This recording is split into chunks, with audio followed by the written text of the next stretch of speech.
Hello and welcome to the God Knows Your Name workshop. Go ahead and just for fun, write your first name in the comments below because that's how we're going to kick this off by recognizing you and your name. Did you do it? Great. Let's get started.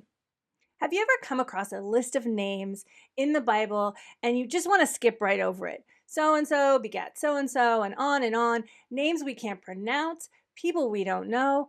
It's easy to feel like they don't matter.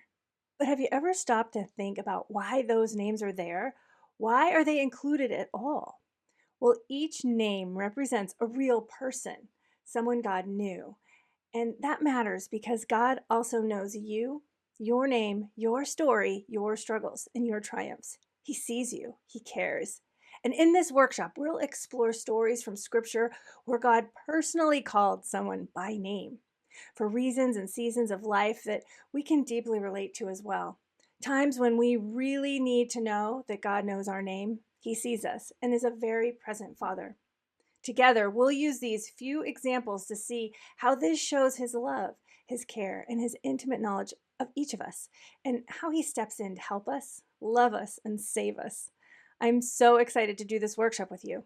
So I'll see you in the next session. But for now, take some time to meditate on the scripture and questions for reflections in this session below. You can write your answers in the comments or keep them in a private journal. And feel free to share your experiences, answers to prayer, and encouragement, maybe some reflections in the comments for others who will be taking this workshop in the future. I'll see you at session 1.